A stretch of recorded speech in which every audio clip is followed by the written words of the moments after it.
Minister గారు వాళ్ళ అబ్బాయిని తీసుకొని జగదాత్రి వాళ్ళ ఇంటికి వస్తారు. రాగానే జగదాత్రి వాళ్ళ అత్తగారు ఉండి, రండి మినిస్టర్ గారు రండి అని చెప్పేసి, కూర్చోండి అని చెప్పేసి అనగానే మినిస్టర్ గారు వాళ్ళ అబ్బాయి ఇద్దరు కలిసి సోఫాలో కూర్చుంటారు.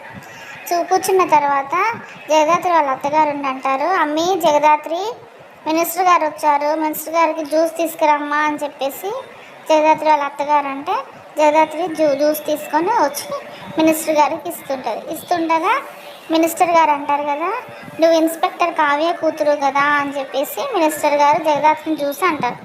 అప్పుడు జగదాత్రి అంటుంది కదా, అవునండి అని చెప్పేసి అంటారు. అప్పుడు మినిస్టర్ గారు వాళ్ళ కొడుకుండి అంటాడు కదా, అంటే నువ్వే కదా మా నాన్న మీద కేసు పెట్టింది, నువ్వే కదా మా నాన్నని చంపింది, దయ్యము రాక్షసి, నీ వల్లే మా నాన్న చనిపోయాడని చెప్పేసి సోఫాలో ఉన్న దిండు తీసి జగదాత్రి మొహం మీదే వేస్తాడు. వేయగానే కేదారుండి అంటాడు కదా, పిచ్చి ఇంకా తగ్గనట్టుంది, మెంటల్ హాస్పిటల్కి తీసుకెళ్ళాలి అని చెప్పేసి అంటాడు. అప్పుడు మినిస్టర్ గారు అబ్బాయి నాకు పిచ్చా అని చెప్పేసి కేదార్ని కొట్టడానికి పోతుండగా జగదాత్రి మధ్యలోకి వచ్చి మినిస్టర్ గారు అబ్బాయిని ఒక్క గుద్దగానే పోయి స్పీడ్గా వెళ్ళి సోఫాలో పడతాడు. అప్పుడు జగదాత్రి వాళ్ళ కుటుంబం చూస్తారు కదా జగదాత్రిని, షాక్తోని నోరు తెరిచి ఇలానే చూస్తూ ఉండిపోతారు.